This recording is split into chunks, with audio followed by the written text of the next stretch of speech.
He's writing this from prison. How many of us would write a letter about being happy from prison? Absolutely not. Welcome to Created to Give, where we uncover who we were created to be with money. I'm your host, Trisha Daniel, and this show is intended to dive deeper into God's Word, help us to discover our God-given purpose, and identify God's design to manage and multiply our seed so that we can give to others in need. If you've ever felt lost, stressed, or anxious about handling money, then this show is definitely for you. So sit back, relax, and welcome to Created to Give. Have you ever received that big pay raise, that big bonus, that big sale, and you were so happy, you were so content, and then you're not? It's not enough. You see someone else get a bigger pay raise. Someone else got that bigger bonus. Someone else has this. Someone else has that, and you just feel like you're never satisfied. Have you felt that way? That feeling that everything is not enough. Welcome to this episode of Created to Give, where we dive in who we are created to be with money, to be that source, to be resources for other people by multiplying money using our gifts. This week, I want to dive into Philippians chapter 4, verses 11 and 12. Apostle Paul is talking about being content. More of that, the secret to being content. I've always focused on Philippians 4, verses 13, that goes into I can do all things through Christ who strengthens me. Never did I really go back into verses 11 and 12, where it talks about the secret to being content. I wanted to dive in definitely this week because in a season where inflation is raising, costs are going up, but our paychecks are not. This is a season of looking into how to be content and what God has given us and understanding that secret that Apostle Paul was talking about. So let's read that verse together. Verse 11. I don't say this out of need, for I have learned to be content in whatever circumstances I find myself. Verse 12, I know how to make do with a little, and I know how to make do with a lot. In any and all circumstances, I have learned the secret of being content, whether well-fed or hungry, whether in abundance or in need. Wow. That it's amazing because also when you think about it, Apostle Paul, when he's writing this, he's not writing this from a beautiful garden, from a palace, from an amazing hotel, a beautiful house. He's writing this from prison. How many of us would write a letter about being happy from prison? Absolutely not. I know I would never find that. It's sometimes many of us won't even say anything, share with anybody when we're in that place of need, devastation, hard times. We isolate ourselves. We feel alone. Again, I get this from a really real season. For some of you that know my story, my husband, only 1 month after our blended family wedding with our 6 boys, my husband injures his spine, loses his job. And we've been walking through over 2 years of spinal injuries and neurological issues where everything that I had built up after divorce and layoff as a single mother of 2 boys, everything has been drained in this season, making sure that my new family of 8 stays fed and clothed and has shelter. But God has always provided all that we needed in each season. However, the word of being content, can't tell you, it's hard. I don't usually share with everybody about how hard it is. And Paul is sharing this from prison. He is writing a letter to the people of Philippi, telling them thank you, pure gratitude for sending resources, some financial resources to help them, because back in those times, the Roman government, they didn't really fund the prisons. You had to provide for yourself. If you were in prison, you're on your own. You've got to deal with it. You've got to be able to provide your own financial resources. Could you even imagine? So many of us today, if you think about our societies, we feel entitled. The government's just supposed to pay us. The government's just supposed to do this. The government, like everything is, we just feel like we're entitled just because we exist. And back then, no, you had to provide for your own resources while in prison. So Paul is writing this thank you letter to the people of Philippi. And I just want to sit with that for a moment. It says, we go into that first part of that verse. He's even saying, me, Paul, who is in prison, I'm not just saying this. I don't want you to misunderstand me. I don't want you to misconstrue what I'm trying to say. You write out, because a lot of people, we jump to conclusions. We think that someone is not as appreciative, or we always just jump to conclusions when people talk, right? We're always 10 steps ahead, especially in our fast society. But Paul is right there off the bat in verse 11 saying, I am not saying this. Don't jump to conclusions. Remember who is speaking to you before your mind goes wandering off. Remember who the author is. Who? I, Paul, the man who once hunted Christians, who once killed and destroyed based on what he thought was right, until Jesus stopped him on that road to Damascus, blinded him, and showed him the light and the way. First part, I am not saying this. I, Apostle Paul, he goes on to say, because I am in need. I'm not giving you gratitude. I'm not just saying thank you because I needed it. I'm hungry. I'm cold. I'm sitting in prison. He's not just saying thank you because he's in need. He's saying thank you from a different place, not from a place of lack. Because if you go in and research the Greek meaning of that word need, it means deficiency, lagging behind. So he's saying, I am not saying this because I'm behind, because I'm deficient in these things.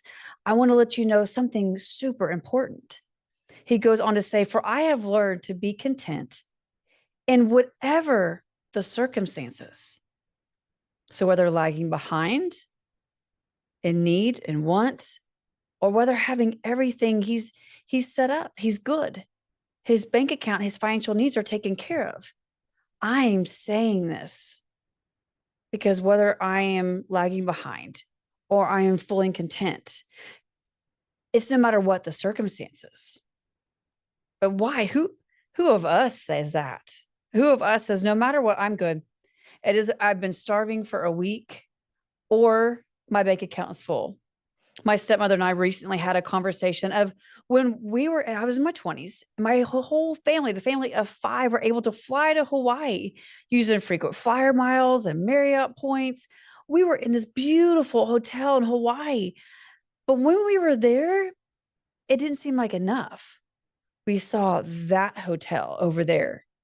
We saw that restaurant we wanted to go to. We saw that rental car. We saw that excursion. How many of you have been on those vacations? And when you're there, you're so excited to be there. But once you're there, it's wait. It's not enough. I want that. I see what they have. I want that. I see what they have. I want that.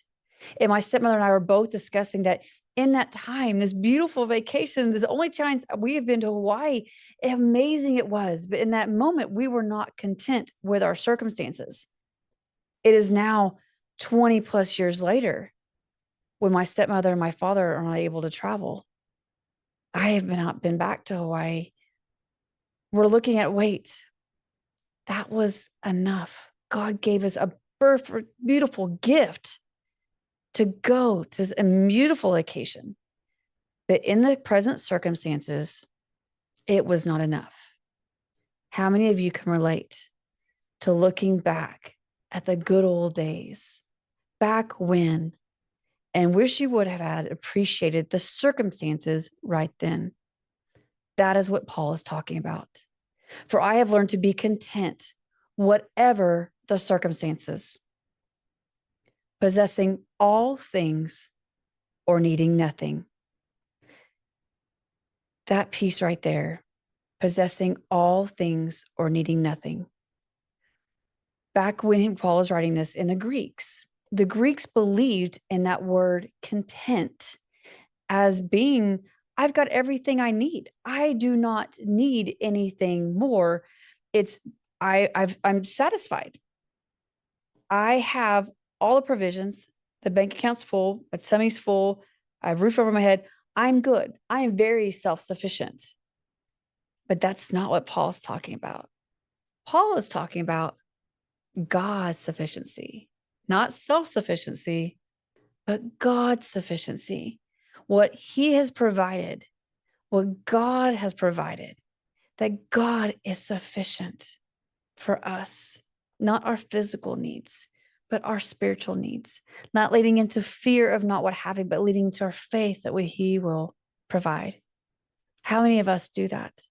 In 2 Corinthians chapter 12, verse 9, it says this: my grace is sufficient for you, for my power is made perfect in weakness. God's power shows up when we are weak because we have to lean on him. Whenever we have everything we need, we do not lean on him. We think we're good. We think we're fine.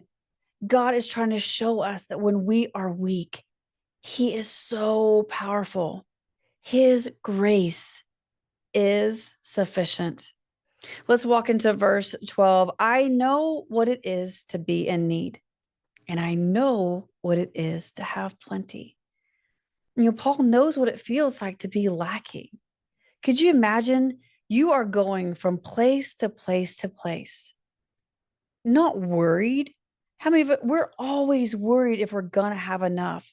We are bound by society constantly. Are we going to have enough for retirement? My father was one of the original 401k advisors back in the late 70s. So I have heard about retirement since I was a little girl. Paul was wandering around from town to town to town. He knew that God would provide. He leaned into his faith and not that fear. How many of us are doing the same? For I know what it is to be in need, and I know what it is to have plenty. Sometimes, again, when everything in our life is fulfilled and complete, we forget what it's like to be in need, what it's like to lean on God. It's like to have that contentment. An Amplified Version says this: how to enjoy abundance and live in prosperity. Paul experienced that. He experienced how to enjoy abundance and live in prosperity, but some of us don't even enjoy living in abundance and living prosperity. How many millionaires do you know that are still not happy? They're not happy. They are empty inside. They still don't feel contentment. They've chased after money and not after God. They chased after something that was tangible they could hold in their hands, not something eternal, everlasting. God's grace is sufficient. His power is strong when we are weak. He's able to show us and be God sufficient, not self-sufficient, but God sufficient. And that is what Paul is trying to tell us right there. He already knows what it is to be in need, what it is to live and have prosperity and plenty and live in abundance. But that is not the secret to being content. He goes on this next part. Oh, this is my favorite. I have learned the secret of being content in any and every situation. Now, that word secret, if you look it up in Greek, it's M-Y-E-O. Mystery. To learn the secret. Isn't that incredible? That secret, that mystery of being content. Even back then, it was always eluding everybody. Why? Because they kept focusing, the Greeks were focusing on the self-sufficiency, not the God sufficiency. So where for you is that secret to being content? When you're struggling with, I don't have enough. There's never enough. How can you be content with what you have right now? Not the plenty, not the lacking, well-fed, or starving. Right now, how can you be content with what God has given you right now in this season, the enough that he has planned for you right now? Because Paul goes on to say, whether well-fed or hungry, whether living in plenty or in want. Paul is sharing that secret with us. Stop looking for change or something different. But contentment is knowing God, you are satisfied with the right now because God knows exactly where you are spiritually and needing in every situation. God is trying to show you something right now. And the secret of being content is leaning into what he's showing you right now. What you don't have from last season or waiting seasons ahead in your retirement. right now, your freedom, your financial freedom is leading to what God's provided you right now in the season, what you can do with it, what you can expand with it, you can be a source, to be a resource with others with what you have right now. And again, I'm speaking not from a place of having everything. I'm speaking from a place of rebuilding from the ground floor. My family is materially in need, but God's grace is so good. He has made sure that we are been spiritually fed every single day and provides us our needs right on time. So when I'm speaking about this, I'm speaking about this from a true place. This verse right now means a lot to me, and I hope it means a lot to you. Leaning not in the self-sufficiency, but in the God sufficiency that He has planned for each of us. So remember this, verse 12, I know what it is to be in need, and I know what it is to have plenty. I have learned the secret of being content in any and every situation, whether well-fed or hungry, whether living in plenty or in want. You were created to give. You were created to be that source, to be able to be resources for other people. In this season, God has given you the perfect amount to be content, to be enough, because you are enough. His grace is sufficient for you. And His power is so big when we are weak. So this week, lean into what God has provided you right now and in this season, because you were created to give. Thank you for tuning into this episode of Created to Give. We uncover who we were created to be with money. If you enjoy this episode, please subscribe, follow along, and give us a 5-star review, because I would love to hear back from you. Remember, you were created to multiply, you were created to manage your money, and you were created to give.